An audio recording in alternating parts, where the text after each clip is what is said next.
Christian Goffer, je suis psychologue clinicien, psychanalyste. Je travaille en institution et en libéral.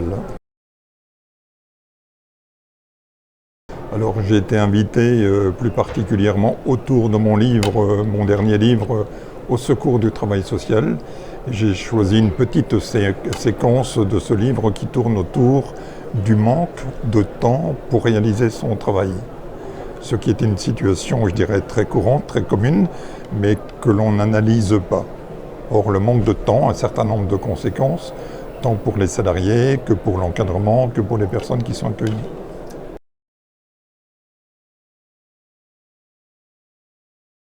Je crois que la question du manque de temps aujourd'hui, c'est presque un sujet que l'on considère comme normal, comme étant une norme. Et c'est aussi un peu un sujet qui est tabou, qu'on a beaucoup de mal à évoquer en institution. Et les réponses de l'autre côté sont toujours du côté c'est comme ça, c'est la réalité, personne n'y est pour rien.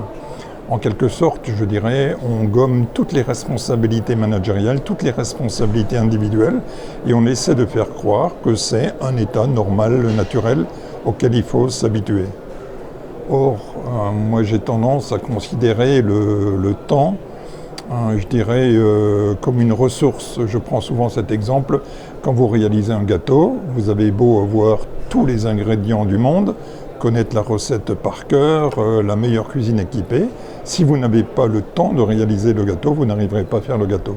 C'est exactement pareil pour toutes les autres activités, je dirais, dans les entreprises, et plus particulièrement dans le domaine social, où la question quantitative du temps est beaucoup plus difficile encore à estimer.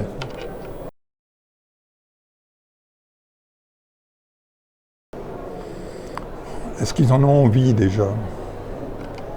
Puisque depuis Franklin, le temps c'est de l'argent. Je me souviens, ça date un peu maintenant, ça doit faire une quarantaine d'années, dans l'un des premiers cours que j'avais eu dans mon master à l'époque c'était pas un master, c'est un DESS, gestion du personnel, on nous apprenait que le facteur humain était le plus malléable, le plus compressible finalement pour aller vers la performance ou pour réaliser des profits. Voilà. Donc je ne sais pas si quelqu'un a envie, je dirais, d'investir dans l'être humain. Je crois qu'il y a des exemples actuels qui sont extrêmement douloureux. Je pense au livre Les Fossoyeurs de Victor Castaner, où finalement on se rend compte que les vieilles personnes accueillies en EHPAD sont un petit peu utilisées comme de la matière première pour permettre aux institutions de fonctionner.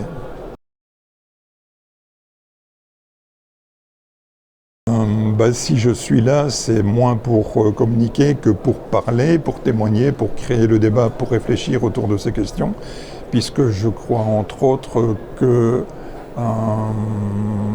la première responsabilité que nous avons, ou qu'ont tous les travailleurs sociaux, c'est celle de parler. D'ailleurs, pour les assistants de service social, c'est marqué dans leur code de déontologie. Ils ont quelque part l'obligation de faire remonter à leur hiérarchie ce qui contrevient à leurs conditions de travail. Donc c'est quelque part essayer de réhabiliter la parole, réhabiliter le débat.